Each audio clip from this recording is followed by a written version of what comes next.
وبركاته. الحمد لله رب العالمين، والصلاة والسلام على سيد الأنبياء والمرسلين وعلى آله وأصحابه أجمعين. أما بعد، أعوذ بالله من الشيطان الرجيم. بسم الله الرحمن الرحيم. قل هو الله أحد الله الصمد لم يلد ولم يولد ولم يكن له كفوا أحد. صدر محترم، حکم صاحبان، مشفق اساتذہ کرام اور دیگر سامعین ادام، دور و دراز سے آئے مہمانان خصوصی اور میرے عزیز پیارے بھائی اور بہنیں، آج کی اس خوبصورت محفل میں جس موضوع پر میں لب گسائی کرنا چاہتا ہوں وہ ہے یوم آزادی. آج ہم اپنے ملک ہندوستان کی آزادی کا جشن منا رہے ہیں. آج کا دن یعنی 15 اگست 1947 کو ہی ہمارے ملک انگریزوں سے آزادی ملی تھی. آج کا دن ہندوستان کی تاریخ کا انتہائی اہم دن ہے. برسوں کے جد و جہد، جان و مال کی قربانیاں، قید و بندگی کے ثبوتوں کے بعد ہمیں آزادی کا پروانہ ملا. آج کا دن، آج 15 اگست کے موقع پر پورے ہندوستان میں جشن آزادی کے تعلق سے پروگرام ہوتے ہیں اور ان میں ہندوستان کی آزادی کی تاریخ بیان کی جاتی ہے. مگر اب افسوس، آج ہندوستان کی جو آزادی کی تاریخ بیان کی جاتی ہے ان میں سچائی اور انصاف کا خون کیا جاتا ہے.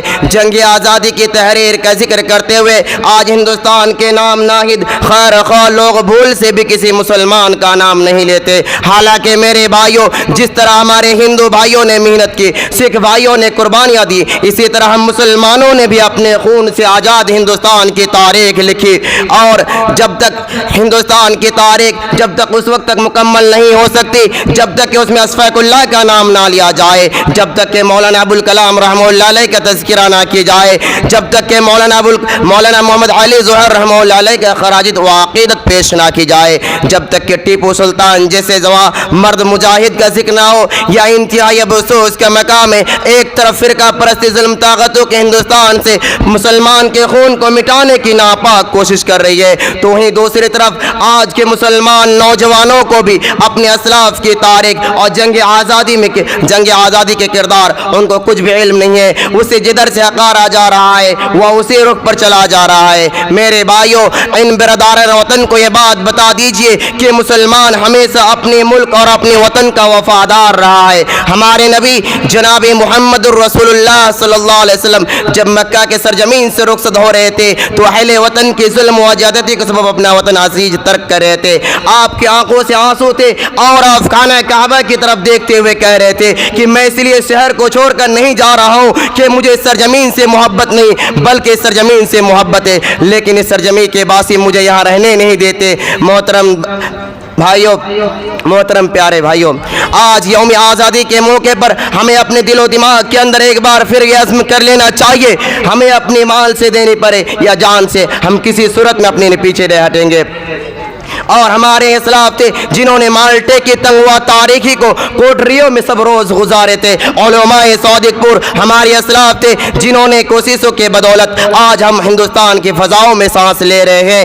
اور ساتھ ہی ساتھ ہم ہندوستان کے دوست علماء دشمنوں سے بھی یہ کہنا چاہوں گا کہ ہندوستان سے مسلمانوں کا نام مٹانا اتنا آسان نہیں ہے.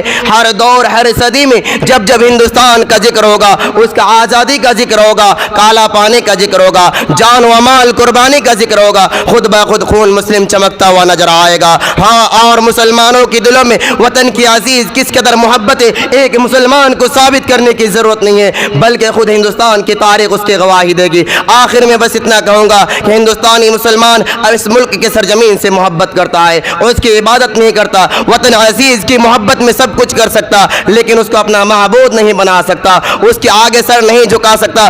ہمارے دور کے ایک شاعر نے وطن کے تعلق سے بڑی بہترین بات کہی، میں تیری محبت میں گرفتار ہوں